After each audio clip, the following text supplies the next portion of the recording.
What's going on, people? Welcome back to Curtis Shaw TV, back with another live stream. Live stream, people. I was going to say live watch along. Back with another live stream. Happy transfer deadline day, people, or as Arsenal call it, Monday. We are not going to sign anybody, but we'll talk about players that we were linked with just in case we ever did sign them. In fact, we might sign someone. We are being linked with a young player on loan, but yeah, not nobody that is going to cause any excitement. Big up to everyone on this Monday. What a weekend for Arsenal Football Club, man. You know, I did not see that one coming, especially when you look at the fixtures that Man City and Villa had. I never really thought they'd drop points this weekend, but they did, and we're going to talk about it in more detail. Big up to everyone. Hope you're all well. Hope you had a good weekend and a massive week ahead for Arsenal as well, people. Carabao Cup semi-final, second leg tomorrow against Chelsea. This could be quite a long show today, actually. Big up the Twitch gang as well, locked in. Appreciate the support. I usually on deadline day, I do good morning transfers, good afternoon, and good evening. I don't think it's worth doing any of those shows today. It just doesn't feel like we're going to do anything major. So, yeah, you know, I would do it if I thought we were going to bring players in, but I don't want to waste people's time with links that I just don't think are going to come to fruition. So that's where we're at with that. But we're going to go through a lot. The transfer news. We'll talk about the weekend's games. We'll also preview tomorrow's game, although I'm going to stream tomorrow in the day as well, I think, before the watch along. So we're back to it tomorrow. Yeah, congratulations to Arsenal ladies who won the Club World Cup. They are now officially the world champions. They won yesterday against Corinthians, I believe. I think Martinelli and Gabriel Magalhaes were there. So big up to them. Maybe the men's team eventually will follow suit. At least start off as the champions of England. Then maybe we can go beyond that. But yeah, big up to the Arsenal ladies who were successful yesterday. This morning, and I ain't going to talk about this for too long, it did create a little bit of excitement, but then you realise nothing's going to happen from it. Pletty Goal links us with Tonali on Sky Sports News, and the whole of the internet goes into meltdown. Oh my days, we are going to get Tonali from Newcastle. He said, exclusive, Arsenal are exploring a surprising deadline day move for Sandro Tonali. Very difficult at this stage as Newcastle have rejected an initial approach. Newcastle have then come out and said there was no approach. But then I did read there was another report saying that basically Tonali was kind of open to the move. So, listen, is that something we could go back for in the summer?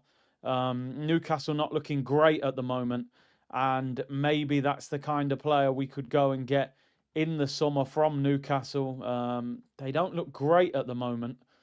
Certainly in the league, they got battered by Liverpool the other day.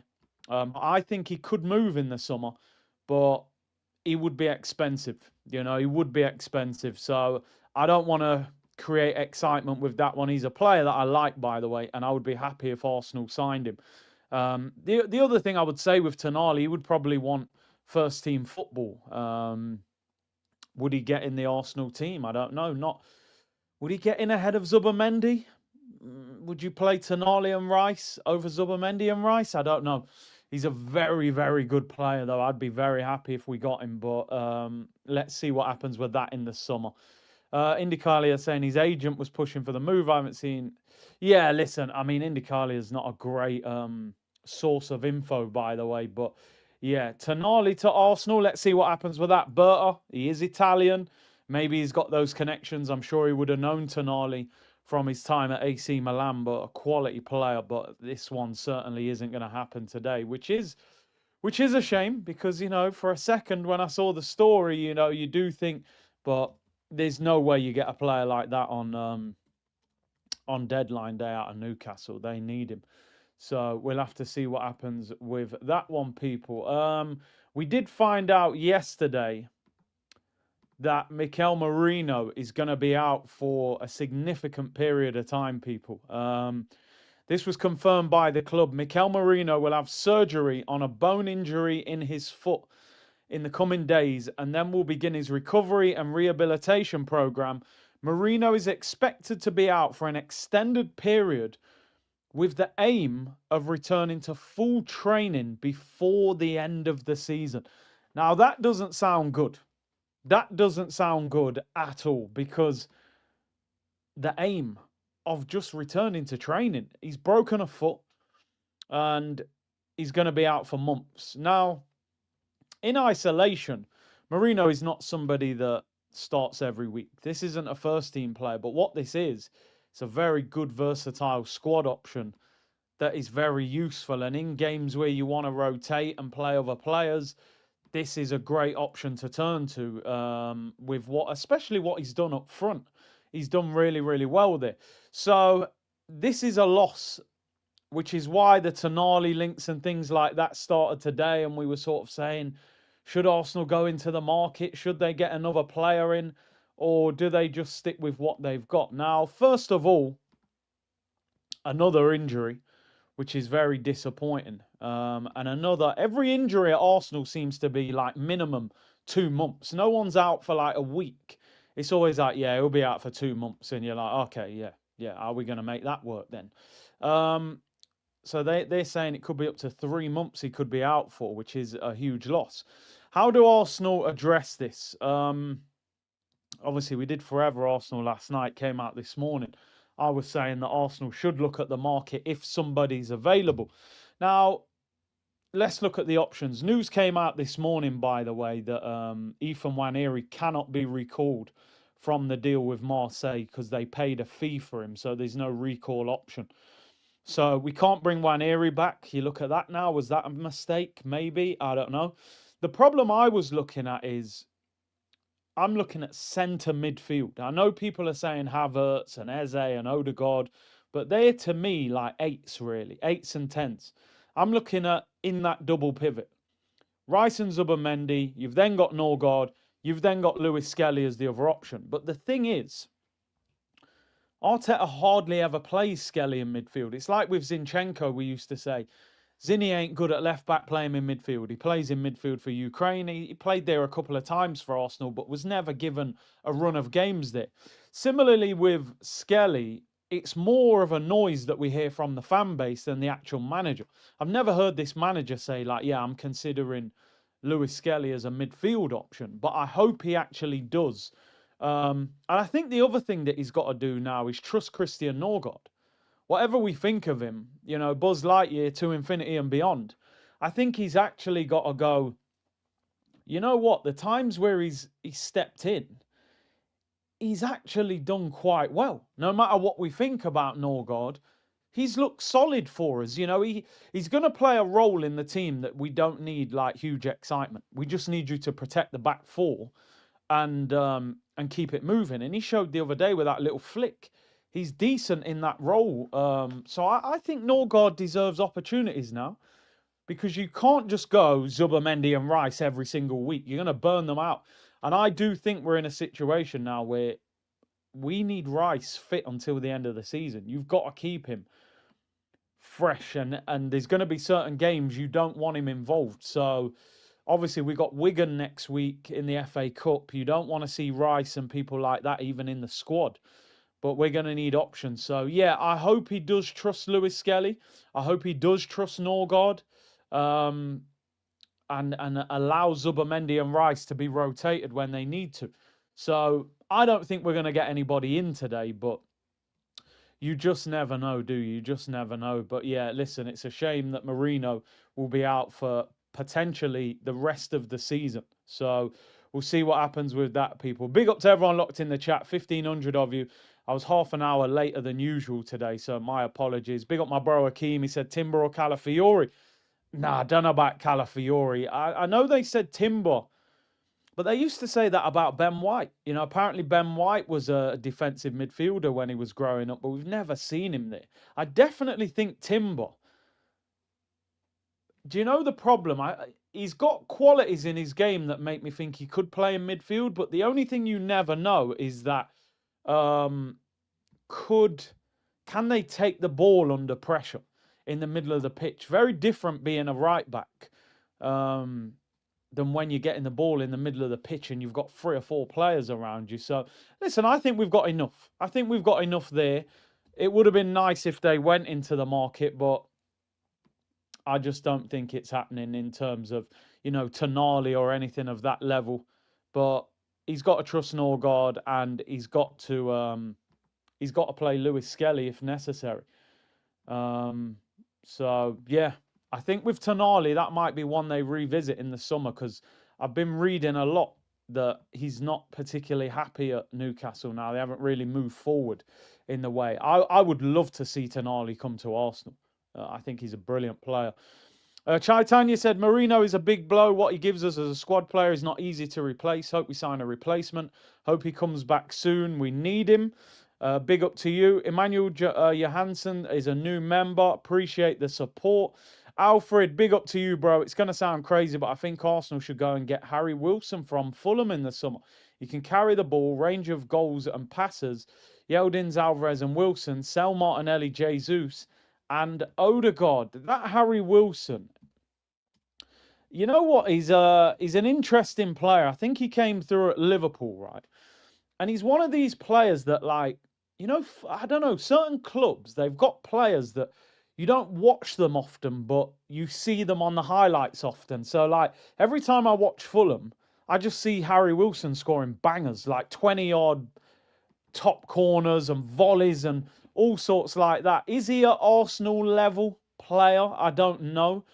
I think he's a free agent in the summer. He's got 8 goals and 4 assists. I don't know. I'm not sure. I don't know. Maybe I've become a bit snobby, and I like the glamorous big names, but I don't watch enough of Fulham to actually know how good he is. He's one of them players where you watch the goals on YouTube and he looks like a world beater. He's 28 years of age, technically very good, free kicks, long shots. I don't know how good he is. I saw he was being linked with Villa, Newcastle, and somebody else. But whether Arsenal would go for him, I don't know. I don't know if he's the level. But he'll be good on a free. He'll get a good move because he's a free. Yeah, Villa seem to be one of the clubs that are in for him. Purple Patch, that's his level, said South London's. Alvarez, obviously, a lot of us would like him.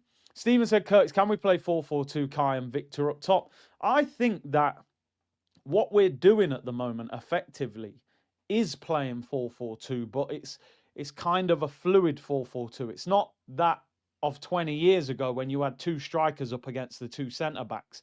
I think what you're seeing with Kai Havertz is he's playing like a support striker rather than Odegaard or Eze, who are like number 8/number 10. So their job is kind of more to drop back into midfield, where Havertz is making runs beyond Victor Gyökeres, which I think helps him. So I think it is like a modern-day version of 4-4-2. We're going to talk about player ratings briefly. I'm only going to sort of go over the game on Saturday a little bit because I actually want to look ahead to the Chelsea game tomorrow. In typical Arsenal fashion, by the way, it looks like we are going to sign someone today on deadline day. And you're like, who are we going to get, man? Who are we going for? We were being linked last night, by the way, with Ruben Neves, who's at Al Hilal, who is obviously a very, very good player, who used to play for Wolves, and they're top of the league at the moment. Al Hilal, I believe, are playing Al Ali tonight, which is Ivan Toney's team.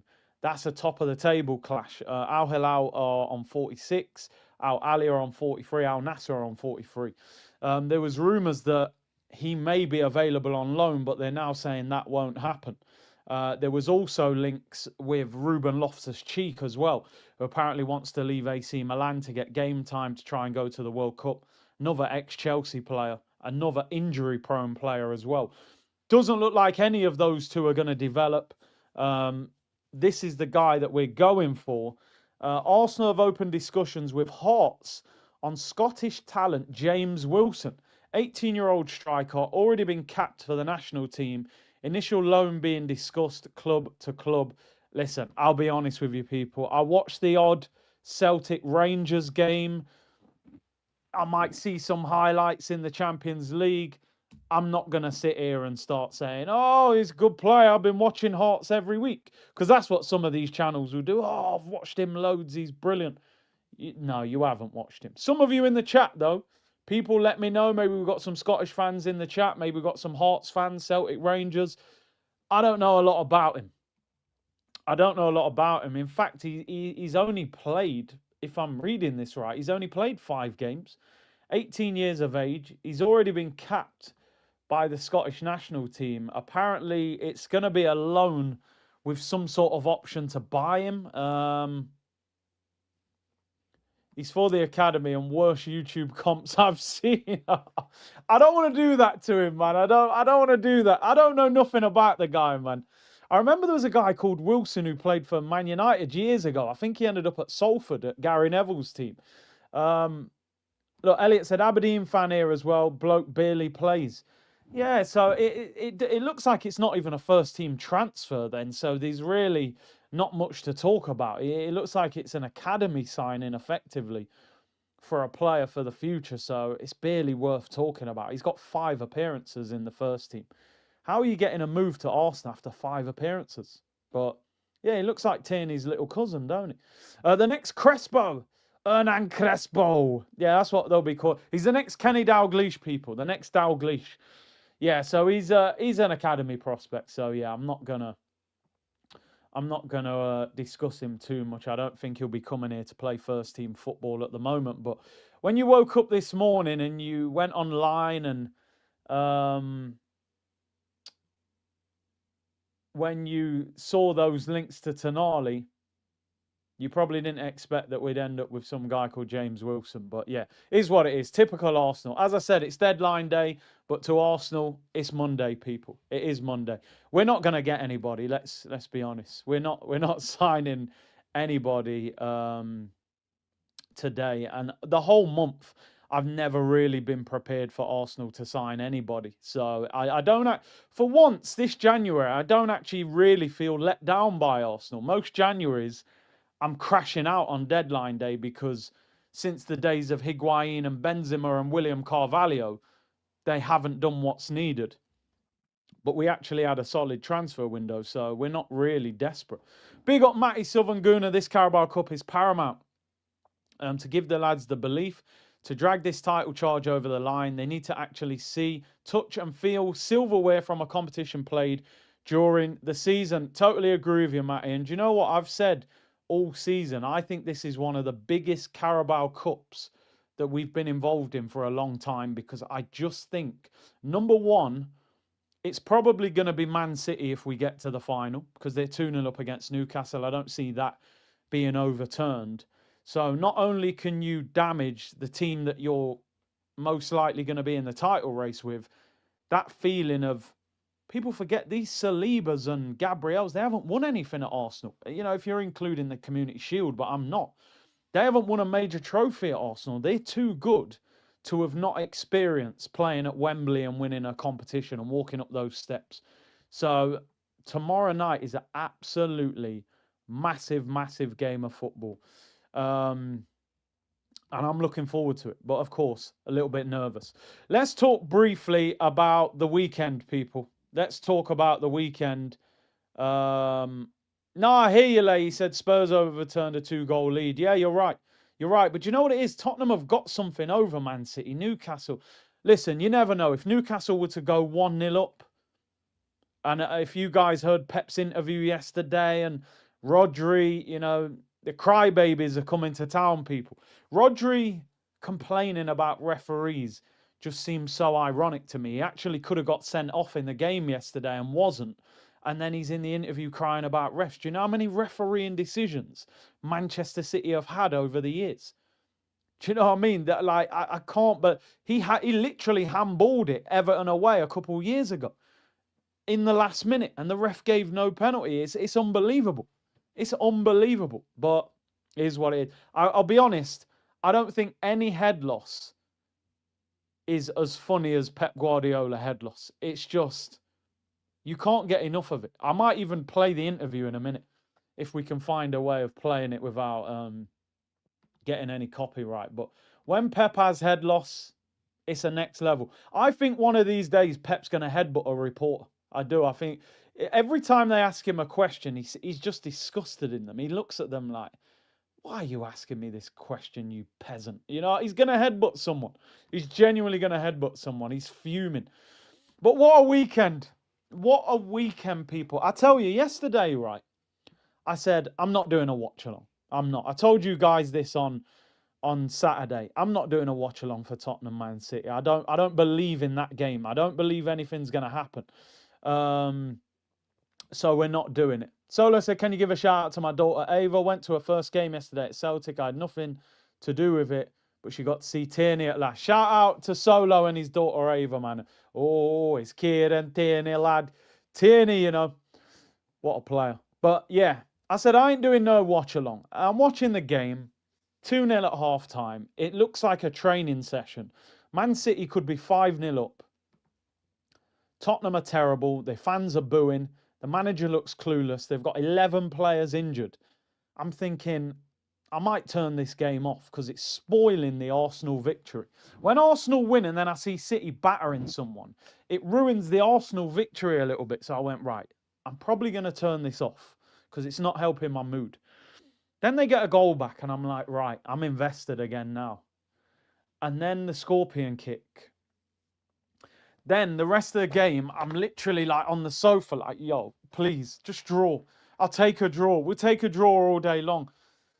And they get out of there with a draw. In fact, they could have even beat them. And I'll be honest with you, right? I find it very difficult as an Arsenal fan to get caught up in thinking that we're going to win it or thinking, I know deep down that we're good enough to win it and we've got this lead, and of course I should be believing that we're going to win it. But of course, when you see patterns over the years, you go with the patterns that you have seen. Arsenal failed to win the last 3 titles, so why would I believe we're going to win the 4th? Okay, we are a better team than we have been, but I'm still going to have those concerns. On the flip side, I always think Man City are going to find a way because of what they've done previously. They're a team that can go and win 10 games in a row. They're a team that demolishes teams when they kick into gear. But one thing that I have realised over the past couple of months, and this isn't me saying that we've won it because we haven't. There's still a long way to go. But there is no doubt that this is not the same Man City that we've seen over the years. They cannot defend. If that result happened to us yesterday, I would be having the meltdown of all meltdowns. 2-0 up against Tottenham playing like that.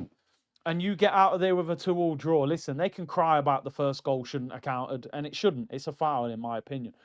But wow, that was capitulation. Tottenham had 11 players missing yesterday. That is nearly Tottenham's reserve team. I'm not even joking. And I don't rate Tottenham, but their injury list yesterday, Richarlison, Maddison, Bergvall, Bentancur, Davis, Kulusevski, Spence, Danzo, Van der Ven, Porro and Kudus. And then Romero came off at half-time with an illness. And they couldn't beat them after being 2-0 up. Wow. They are flimsy. They cannot defend. They are so bad. And I actually saw something today on Sky and I thought, do you know what? It's crazy when you look at City. They've let so many top players go over the years.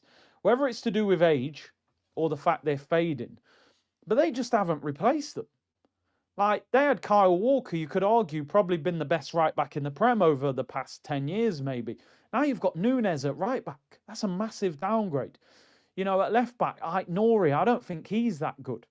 De Bruyne's gone. You've brought in Cherki. I actually do rate Cherki, but he obviously isn't De Bruyne level. Bernardo Silva looks like an old man. He can't get around the pitch. He literally subbed himself off the pitch yesterday. Get me off, I'm knackered. Rodri doesn't look the same player to me. I think if you've got energy in midfield, you can go past him. O'Reilly played in midfield yesterday.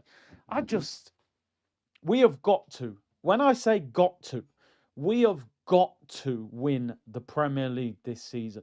This is the flimsiest Manchester City team I've seen in the whole of the time that Pep Guardiola's been at that club, outside of his first season when he came fourth.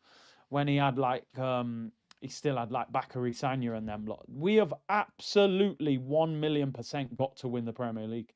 If we don't win the Prem this year, honestly, just turn this into an NBA channel before LeBron retires, because this competition is not great. Like, I'll be honest with you.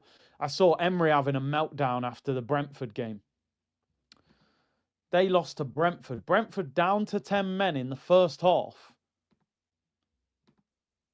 at home, and they lose 1-0 and can't break them down with 10 men for 45 minutes.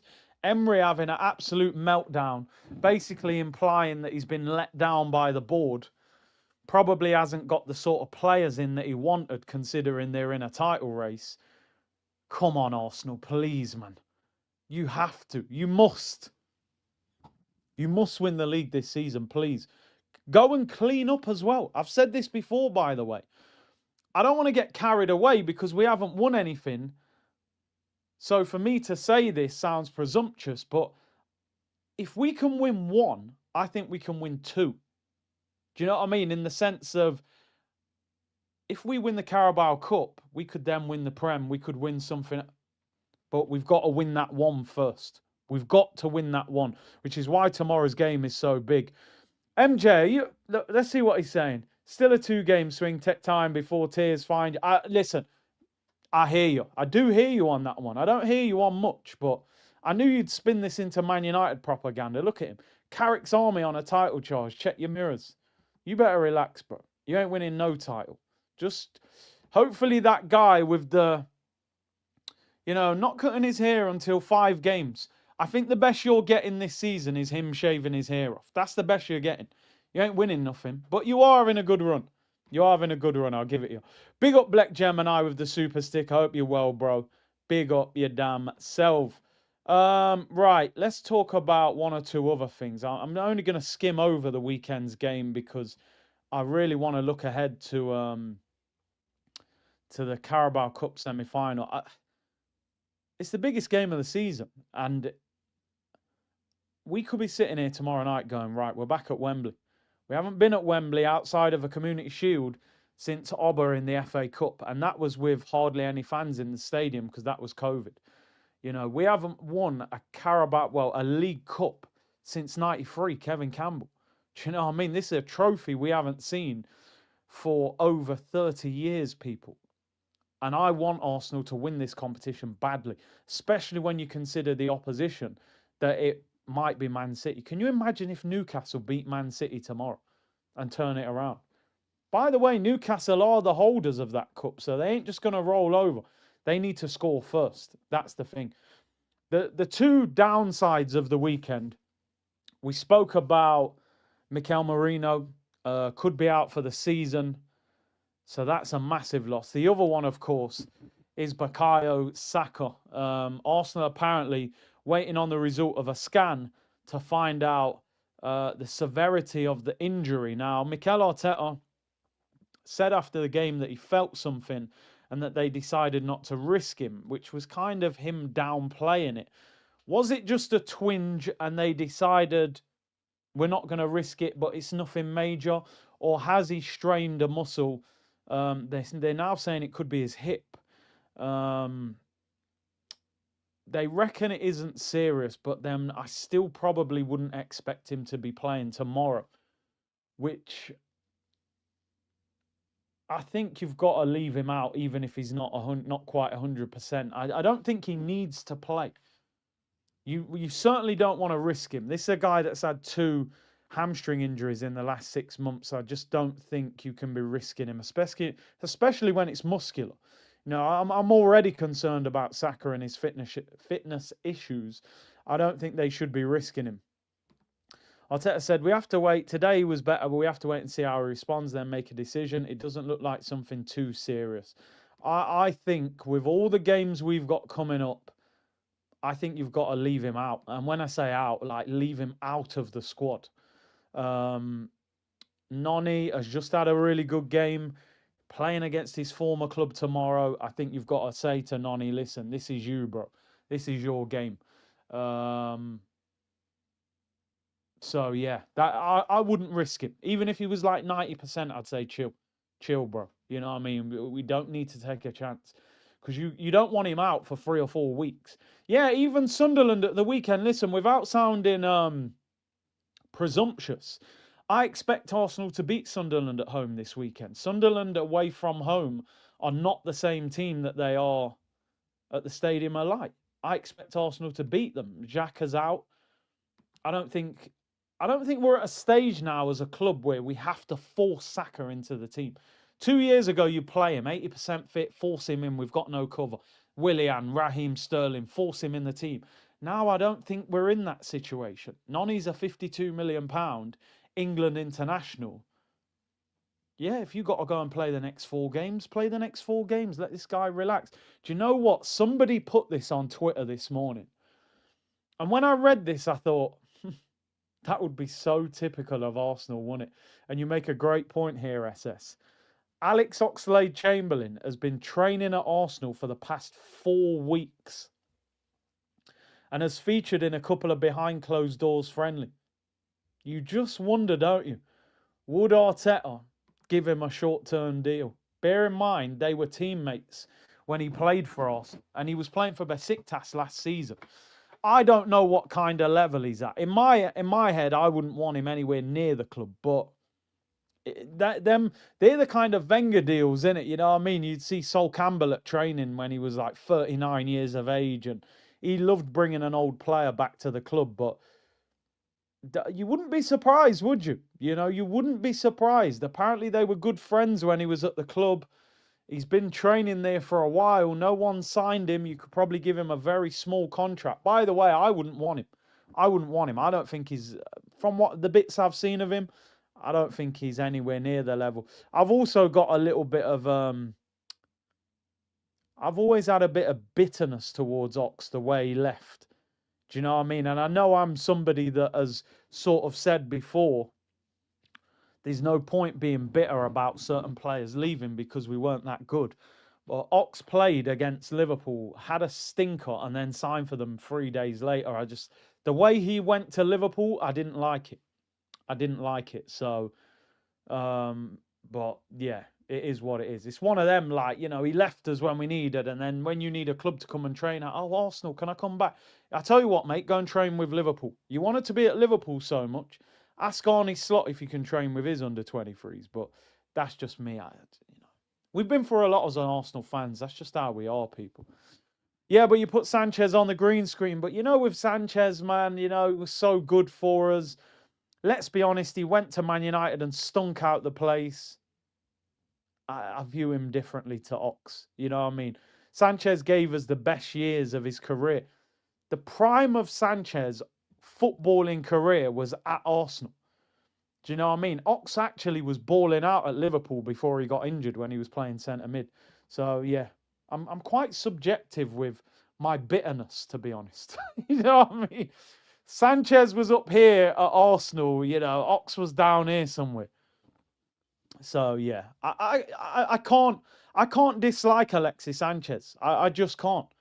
I can't. I should, but I can't. I can't dislike Aubameyang. I just can't. There's certain players, no matter what they did, I'll always feel like you're one of us deep down. Do you know what I mean? But there are some that I don't like. That's for sure. I definitely think Ashley Cole, sort of, it feels like he's more ingrained in Chelsea than Arsenal. So and when he went on the overlap and said certain things, I thought, yeah, you're chatting rubbish. You know what I mean? But yeah, we'll save that for another show. I'll be on here for 3 hours. Let's briefly go over the game against Leeds. By the way, what a fantastic performance. What a brilliant, brilliant performance. This is a ground that is very difficult for the big teams to go and win at. They beat Chelsea at home. They drew with Liverpool. They drew with Man United. Calvert-Lewin's been in form. We shut them down. That's what you got to do. I said this on the show on Forever. I said, sometimes people have to understand that players, clubs, managers, they need to be called out when they do wrong. a lot of our fan base don't like when you criticize the manager or criticize a player. They throw it back at you and say it's an agenda. You've got an agenda against that player. You've got an agenda against that manager. No, sometimes they need to be called out, because I do believe that you've seen changes from Arteta when things have been called out publicly, when there's been noise around it. They booed them at the end of the Man United game. The pundits were saying it wasn't good enough. The fans were saying it's not good enough. And I think he's took it on board. He's changed. He's dropped Odegaard. He's played slightly different. We scored 7 goals in our last 2 games. We've played on the front foot. Gyökeres looks a little bit more now like he's getting chances. You have to say these things. If we just say, look, man, we're in a title race, let me stay quiet. No, they get loads of praise when they do well. So they have to be called out. I'm not saying you should abuse them, but that noise has to be there that, look, that's not acceptable what you did against Man United and the way you played. So I think he reacted to it and they've answered in the right way, and well done the manager and well done to the players. We've obviously got a big week coming up. Zubimendi, well done to him. Stinker last week against United, gives away the ball to Mbeumo, scores the first goal, good performance. Noni Madueke, big him up. 15 minutes before kickoff, gets thrown into the team, wins man of the match. He was awarded the goal after the game, by the way, which is good for him because that's now his first goal in the Premier League, and he got his first assist in the Premier League for Arsenal. Gyökeres scored, good finish, good movement. Should have scored the first one, took too long to shoot. But we are now starting to see, listen, again, my mind hasn't changed completely with Gyökeres. I'm not all of a sudden sitting here thinking, oh, what an unbelievable footballer. But I've said the same thing all along. I believe if we create chances, he will score goals. Now, he's got 11 goals in all competition, the same as Julian Alvarez, who people want us to spend £100 million on. The numbers are the numbers, people. 4 in his last 6 games, 11 in all comps. I reckon he can get 20 goals all comps for a guy that a lot of fans had written off. I was calling him a bricklayer, but I always stood by the fact that I don't want to go back to Havertz and Jesus up front. If he can pull out 20 goals all comps and we win a league title, for a guy that started the season very slowly, you'll go, I tell you what, that's not a bad output. Do you know what I mean? There's not many strikers scoring a lot of goals outside of Haaland and Igor Thiago. And even those two have had a little kind of drop off in the last couple of weeks. So I like what I'm seeing from Gyökeres. And Jesus comes on, scores a fantastic goal. He could have actually had a hat-trick, that header from Timber's cross. But everybody is contributing in the right way. I like what I'm seeing. Gyökeres plays up front, does well, scores, comes off. Jesus scores a really good goal. Havertz contributes. Noni now, I just like what I'm seeing. I feel like we can do things now. If that first 11 can't break the team down, the next one can. Everyone leaves you for bigger clubs. This guy, MJ, there's got to be a Man United streamer live now, surely. Like, I appreciate the super chats, but come on, man, what are we doing? You've got multiple. Go and enjoy your Man United renaissance, man. You know what I'm saying? Relax. We're top of the league. This is big boy conversations, man. Go and talk about whether that guy can cut his hair off 5 wins in a row and all that. We're trying to win leagues and Champions Leagues at the moment. You ain't in these conversations. You, man, ain't playing midweek. I know you'll say, oh, you ain't won a Champions League star above your badge. Yo, you're the little man right now, You have to remember that, bro. You, man, have got like 3 games left this season. You know what I mean? There's beer, Flex, Saeed, these men are alive, man. Go enjoy yourself, man. Damn, MJ's, do you know what I reckon MJ is, right? I reckon MJ's one of them Man United fans, that when he was younger, he loved Thierry Henry. He was probably like, when he went home, he was probably like, yo, man, like Arsenal, Because Arsenal growing up, we're the swagger club. We were the club of the culture. You know what I mean? Even as a Man United, one of my best friends, a Man United fan, he used to say, yo, bro, I love Thierry Henry. You know what I mean? They had Van Nistelrooy, but he'd be like, yo, Thierry. He used to say, yo, I love Thierry more than Rude. I said, yeah, how can you not, bro? Look at the swag. I'm telling you, MJ had posters of Henry. But outside the house, he had his Cantona shirt on. MJ, just be honest, man. You love Arsenal deep down. You can't be this invested without having some sort of like for Arsenal, man. I know. I get it. I get it. Anyway, and if we win the league, you know, you can celebrate with us. It's been a while. It's been a while. Anyway, let's get into. Do I even do player ratings? We'll just skim over it quick. To be honest, I want to more focus on the game tomorrow because I'm hyped for that. David Raya, hardly anything to do. 6.5. Took the cross as well. His kicking was good. Timber was brilliant. Deliveries were outstanding. That ball that he put into Jesus, that is unreal. That's what we need from him. 7.5. Back four was comfortable. Nketiah, 7. Two centre-backs were solid. Put Calvert-Lewin in his handbag in the back pocket. 7.5. Zubimendi answered, scored after 8. Declan Rice, quality, 8. Havertz, I thought, was quiet. I don't think Havertz was that good. He made good runs. He supported Gyökeres, but I didn't see a lot from him. I got to be honest. I'll probably give Havertz a 6, you know. I don't think he did much, but he got forward well. Noni, he got man of the match, give him an 8.5. Trossard, I thought he was quiet as well. Played a great ball for Gyökeres for the through ball, though, but he should have scored. Probably give him 6.5. Gyökeres scored, should have scored another one. I give him a 7. Should have scored that next one. I'd have given him an 8. And then the bench, who came off the bench? Jesus. Jesus, give him 7 as well. Eze didn't notice him, really. Martinelli, 7. Great assist for Gyökeres' goal. And Odegaard passing the ball forward. Pass the ball, Odegaard. Gets an assist, 7 out of 10. Calafiori, I didn't really notice the wild horse. Arteta will give Arteta 8 out of 10. No, do you know what? 9. 4-0 at Leeds, 9 out of 10. 9 out of 10. I wonder now whether he'll try and ease Calafiori back into the team at left back. Ghost Steel said the world will know about Chelsea tomorrow. We will qualify. Chelsea ain't overturning that, bro. I'm pretty confident with that. Eze's worrying you. Do you know what it is with me and Eze now? I'm just kind of at the point where I'm just like, he's here and he'll play when he plays, you know. Is he going to start tomorrow? I don't know where we're at with Eze right now.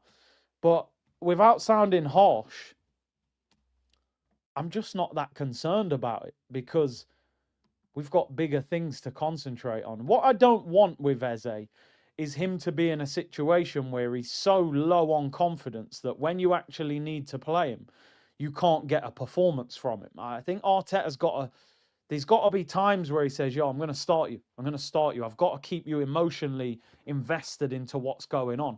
What you don't want is him to disconnect and feel like, yo, I'm not even part of this. Playing him against Wigan next week isn't enough, but, you know, it's just one of them things. The collective, I keep saying it, is the most important thing at the moment. Stephen said Jesus' goal was quality. Yeah, I loved the little Cruyff turn. Then he shifted it. Great finish. He should start Eze tomorrow. Right, let's have a conversation about tomorrow. Big up to everyone locked in, man. 2,600 of you. Big up the Twitch gang as well.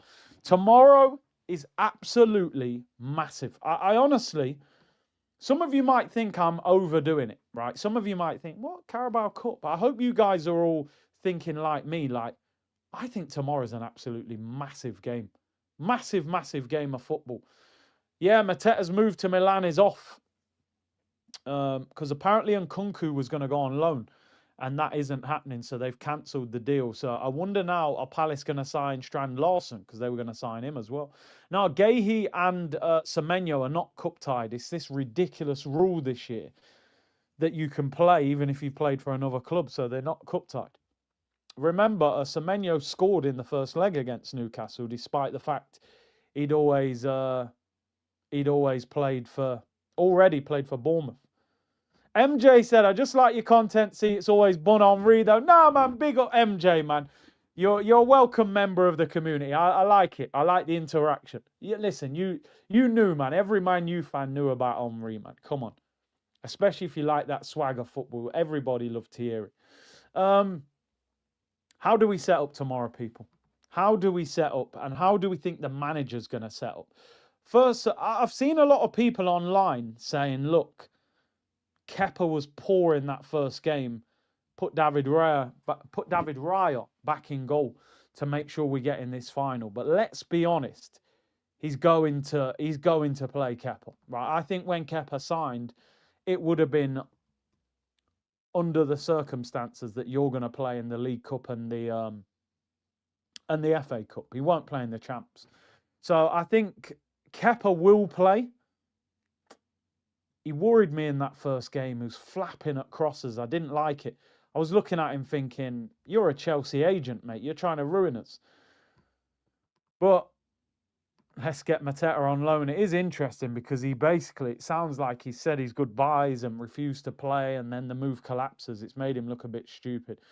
He's going to play Kepa.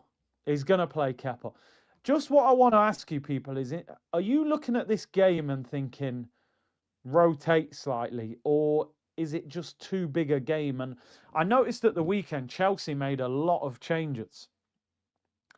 Then when they were 2-0 down, they brought a lot of their bigger players on. They ended up winning the game 3-2. So I don't think there's a lot of room for manoeuvre here. You know, I really don't think we should be rotating too much.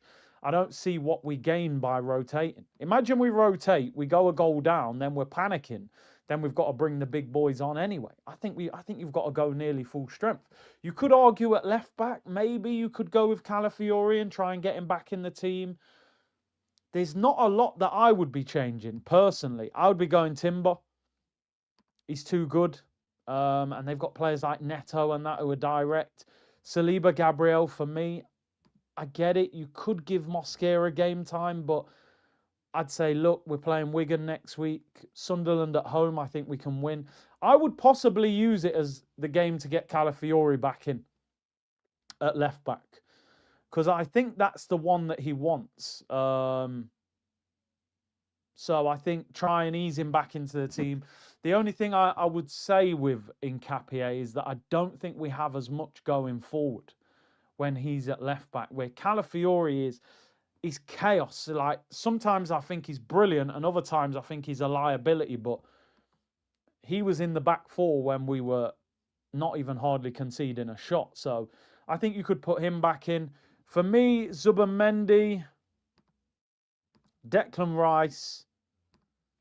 This one's interesting, people. Who would you go with in that sort of attacking midfield role? Are you sticking with Havertz? Are you giving Eze a game? Or are you going back to Odegaard? Me personally, I'm not playing Odegaard because Chelsea are too aggressive in midfield. Caicedo and them, man. I don't want Odegaard against them, man. They'll beat him up. I'd love to play Eze, but I think he might play Havertz. But the only thing is, can Havertz play 3 games in 7 days? I'm not sure he can. I would go Eze. I'm gonna put my trust in him and say, listen, bro, get us to the cup final. I've got to keep him invested in what's going on. But I think he will go Havertz if he's fit enough to play that many games in that period of time. But I don't think he played particularly well against Leeds. But I would like to see Eze personally. But I don't know if he will. On the right, Noni, like I said, even if Saka's fit, don't play him. He won't be 100% fit. On the left, I go Martinelli. I haven't really liked Trossard's last few performances. Martinelli's come off the bench and done well the last few games. I would go with him. His pace, direct. He put Chelsea on the back foot. That's 2 very quick wingers. Probably our 2 quickest wingers, if you like, in transition. You could hit them on the break. With us having that 1-goal lead, you know, I said this yesterday on Forever, I want Arteta to play this game as if it's 0-0. Don't think that we're 1 goal ahead, so I'm just going to sit back and try and draw the game. Go and beat them, you know. Like I said, people, I haven't put... Somebody just said, why not Raya? I'm going off. I think Arteta will pick this team. And I think he's promised the minutes to Kepa. I'd play Gyökeres. Some could say that you could rotate him. He's starting a lot of games, but he's starting to get his mojo back. 4 goals in 6. Scored against Chelsea. Scored against Leeds. Scored against Kairat. Keep playing him. Keep playing him. Do you know what I mean? If Jesus comes off the bench and looks good, great. You come off the bench. and contribute like that. And, maybe he gets the game against Wigan next week. But we don't play until the weekend. Got Wednesday, Thursday, Friday off. Gyökeres for me has to start. You have to keep playing strikers when they're fit. Yeah, and GA 6 in 6 GA. For me, like I said, the only one I would probably change here is Havertz. I'm not sure Havertz should be playing 3 games in 7 days after that long out. That is a lot of football and a lot of intensity. I would give Eze a run out tomorrow. I would keep him switched on mentally. I think if you just keep benching him, you're going to lose him psychologically. And players aren't stupid. Getting a start against Wigan in the FA Cup 4th round or 3rd round, whatever it, 4th round, that ain't going to do much to motivate him, So that's what I would go with. Yeah, you could argue, would you go with Raya over Kepa just to be at full strength and make sure we're not messing around? I wouldn't go with Odegaard. I just think we look better without him going forward the other day. He's missed the last 2 games from the start and we've scored 7 goals. We were very quick getting the ball forward. Also, Chelsea are very physical in midfield. Caicedo, Enzo, they're aggressive. If Reece James goes in there, I just don't think that kind of midfield battle actually suits Martin Odegaard the way he's playing at the moment.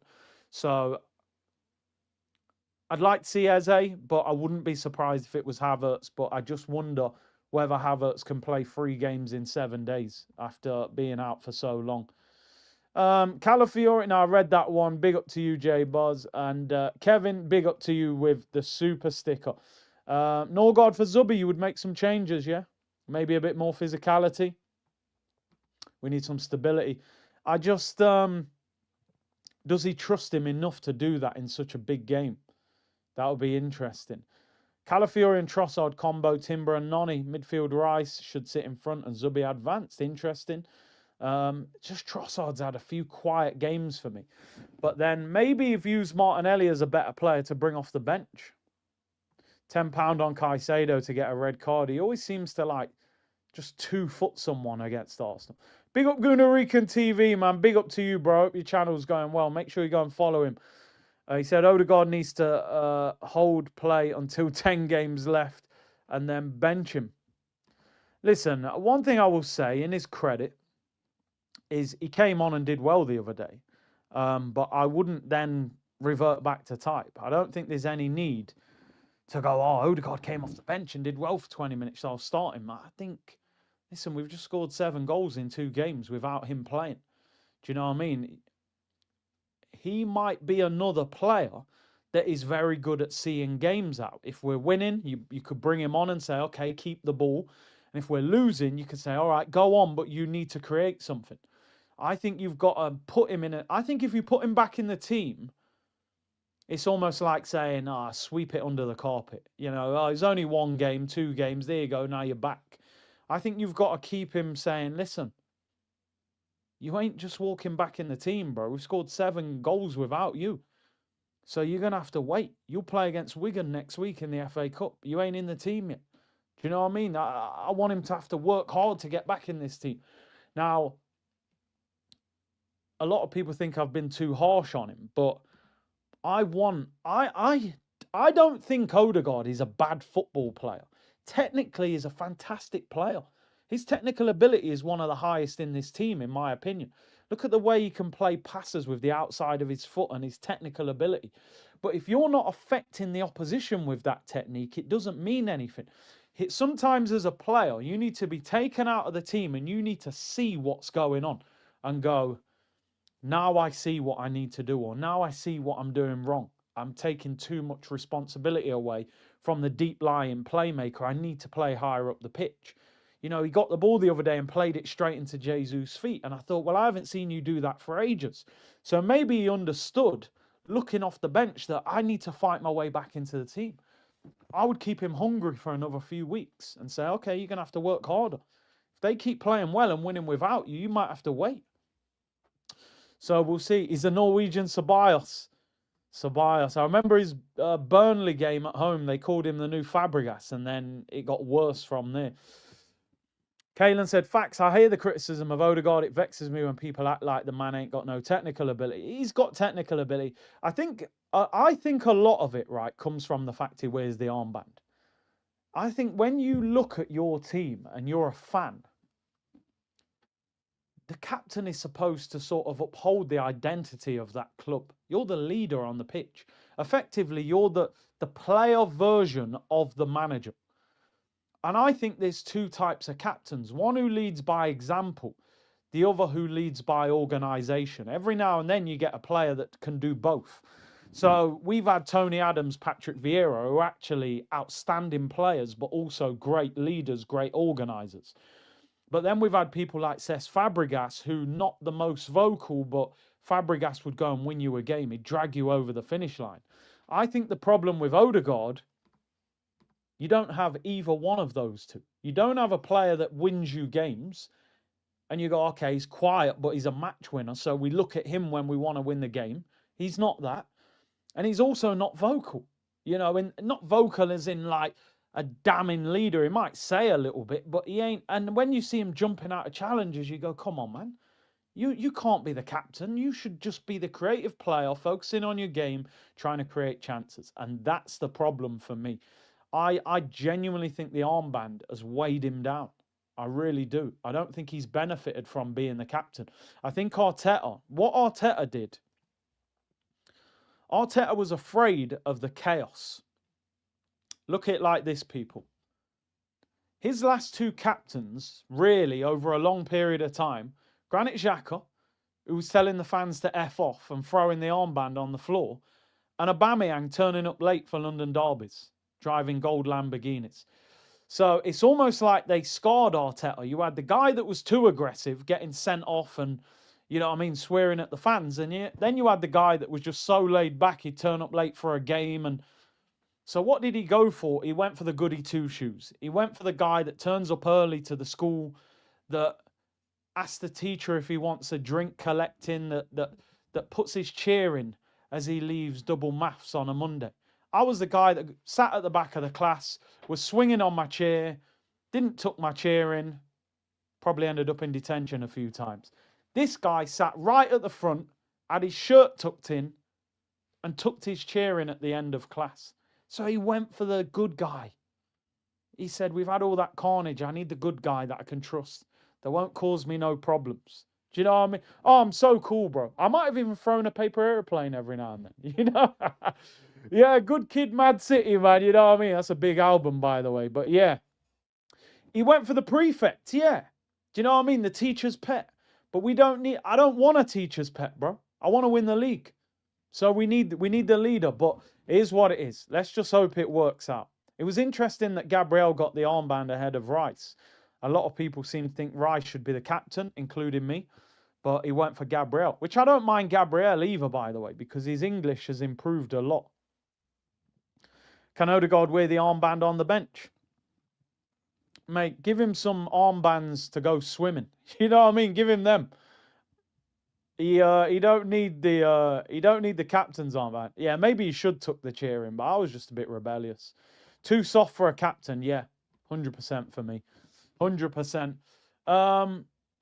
Has Arteta had his press conference today? I haven't seen the transcript. Oh, we have.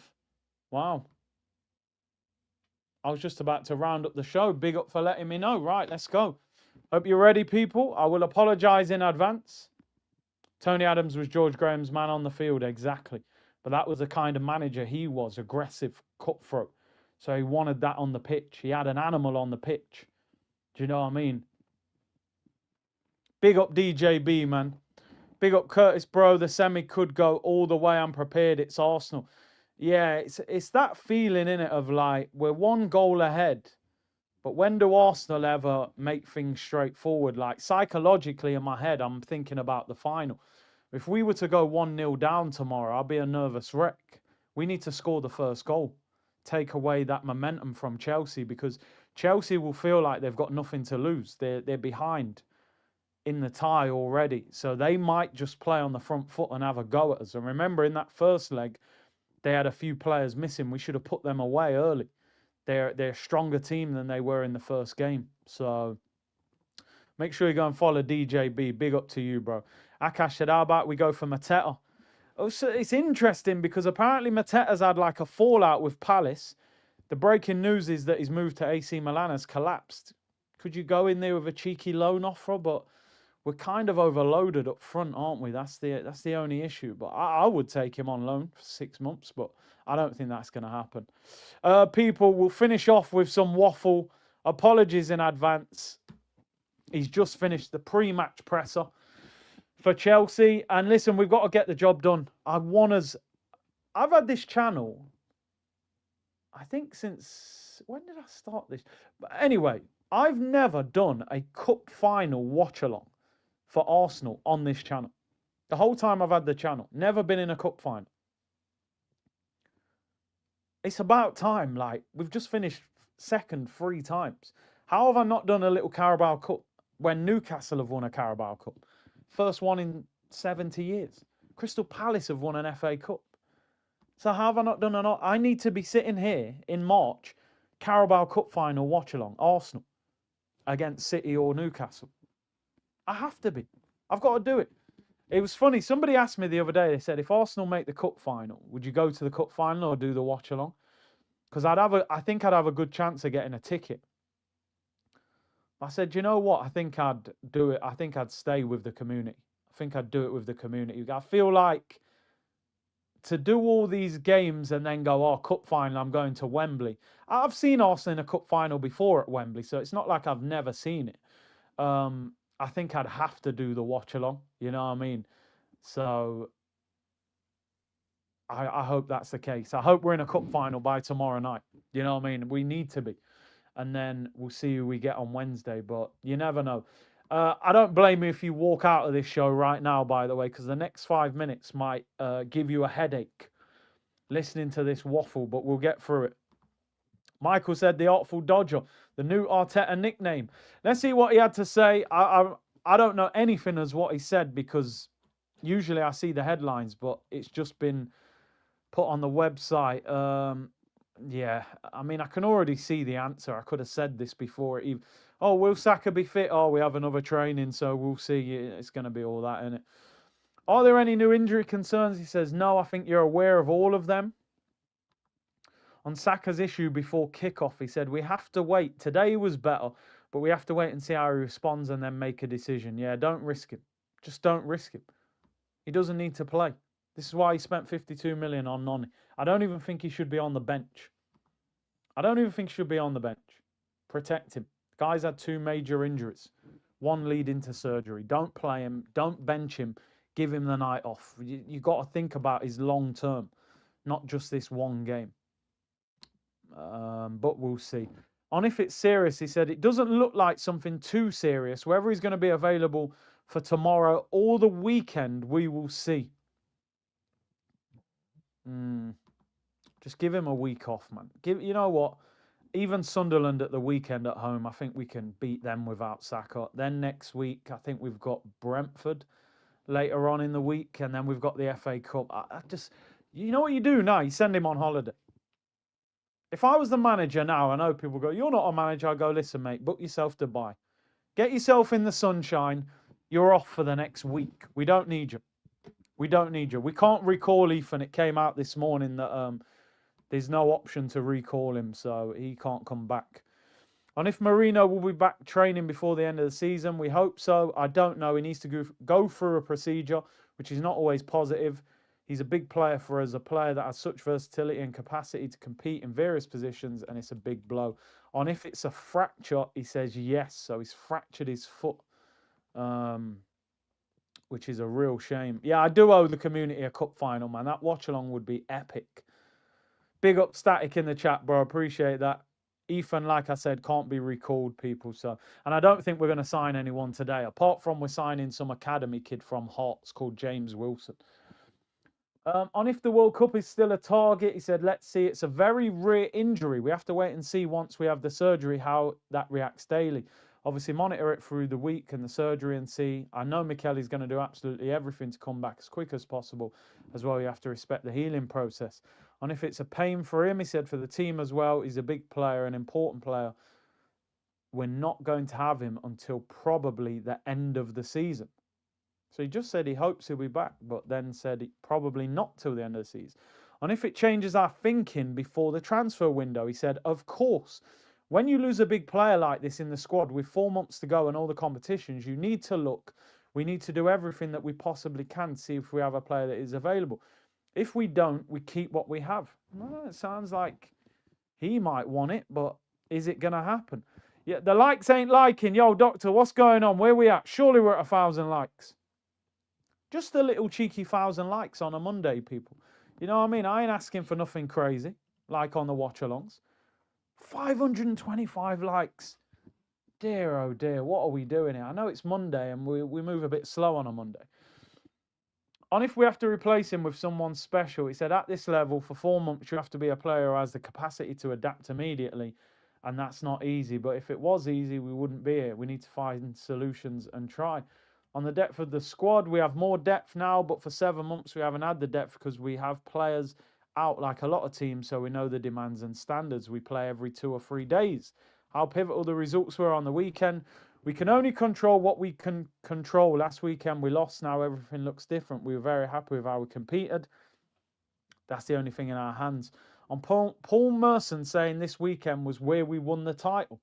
He said we need another 13 or 14 of those and that will make it happen. We know how much there is still to do. We are very conscious of that.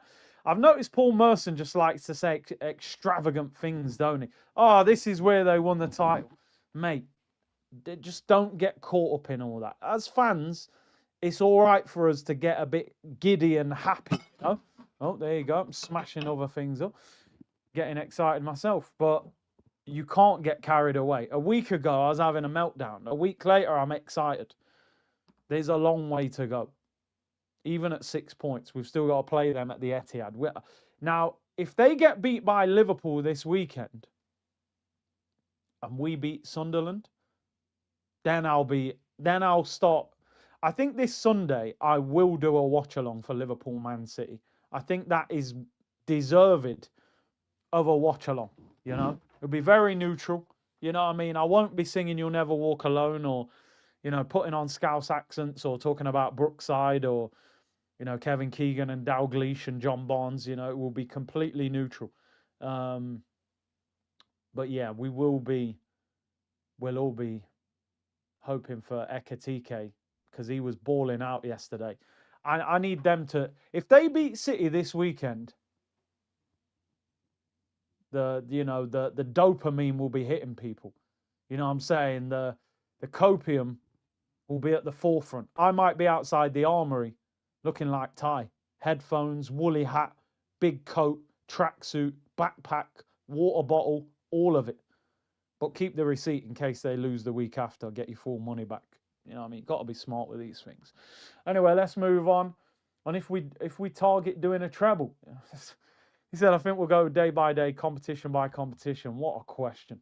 And if the players should believe a treble is possible, he said, there's no point talking about it. All we can talk and control is what we do daily. And if it's simple to handle the Merino news in the market, he said, no, it's not. I'm not even going to read that. He's waffling. And if there's a temptation not to disrupt the harmony of the squad with a new player, he said, if we do something, it's just to improve what we have and be better. He sounds very like open, like we might do something. But everyone online saying we're not expected to do anything. I wonder if they've got a little something up their sleeve. By the way, if we sign anybody tonight, I will be going live. And I'm not talking about James Wilson from Hearts. Because he's almost talking like something might happen. That's 3 answers where he's talking about potentially bringing in a new player today. I wonder if they're going to drop something later. I don't think they are, but a lot of people saying we should get Mateta on loan. His deal's collapsed to Palace. From Palace to Milan, he's kind of being left in limbo. Would you take Mateta on loan till the end of the season? I know he doesn't help in the position that Merino is. Yeah, apparently Benzema's leaving. Maybe we finally get him 10 years later, right?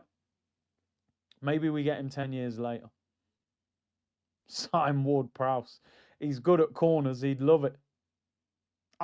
Listen, I'll be honest. At the moment, I'd be surprised if City beat Liverpool at Anfield. The way they attacked against Newcastle. and the way that Man City are defending. Ekitike is balling. Ekitike is balling, man. It's proper striker. Ivan Toney, I'd be happy with that.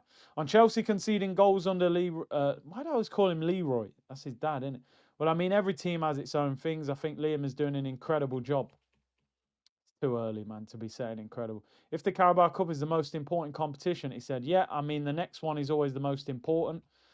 And if magic moments are enough for Eze, or if he has to impact the game more consistently? I like that question. He said, yes, you have to impact the game consistently throughout 96 minutes. Any phase, any action is the most important action. On top of that, you have to be able to add other values. In his case, he is very, very good and unique at creating those magic moments. So that is the demand of each player. And if a central position suits him better, he said, for different reasons, to be fair, we had certain injuries on the front line and we utilised them on the left. We have injuries on the right. So he's been able to adapt to different positions. In the last few weeks, he has had more consistency in one position, just trying to understand those relationships. And where he sees signs of improvement with Gyökeres, his all-round playing performances, I would say, he's been much more consistent and consecutive actions. His defending input has been terrific from the beginning, but attacking-wise, understanding his movement, the timing of his runs, the presence and the movement off the ball has been much better. He's been more prolific in front of goal. On scoring goals that aren't aesthetically pleasing, man's basically saying on scoring scruffy goals. I saw that actually, Goretzka. Yeah, he could be leaving it in the summer. Yes, I mean, he has the ability to do that, and goals are goals. I know that we prefer the beautiful ones on YouTube, but they are all very important than the ones we scored recently.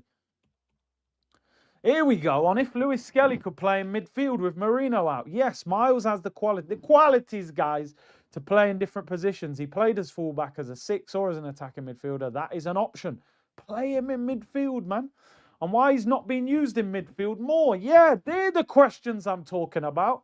You know what I mean? More DMX Rough Riders anthem, not North London Forever and them dodgy lyrics. Because I believed he had the best chance to break into the first team playing in the position left back. I think he has unique qualities that we didn't have in the squad to accommodate and to give him the chance to play. And Nwaneri hitting the ground running at Marseille, yes, we made the decision. Now what I would love to see from Ethan is that he scores the goals every 3 days. He plays lots of minutes and gets the exposure he needs. I'm not including a clause in the loan to bring him back. He says, well, to be fair, that's more something that Andrea, it's nothing to do with me, mate. Blame that guy, Berta. And Simon, in this case, are more in charge. Who's Simon, bro? Of deciding and negotiating, because it's not only what we want as well, it's what other clubs expect from the player that is joining them. I would have recalled him if we could have. On how he works with Berta to recruit players on deadline day. We start to look, but obviously Andrea is in full charge of that, and I fully trust him with the experience he has, the relationship we've built, because we understand each other so well. We believe that can help us, the environment that you're going to find that player, and the expectations and the financial options. On if he's relaxed about the situation, he said, I wouldn't say relaxed, but I think we are on it. I think we're on it, and it's our responsibility when we are playing to give ourselves the best opportunity. And if he thinks about what happened at the end of last January, he said, yeah, I think it's a very different one as well. Yeah, man just threw Berta under the bus, and I said, nah, not me, mate. I would have put a recall clause, but that Berta, stupid deal. Yeah, last season was crazy. That was the, obviously, Ollie Watkins bid. On how he stops the players feel that they are owed the league title. Yes, the reality that we face every single day, they're the ones who experience the difficulty and the challenge of the league and what we want to accomplish. Yes, last question. How he has become so connected with our supporters. Oh, he's so connected. He's like a good Wi-Fi connection. We're so connected. We're a family. We're a family, guys.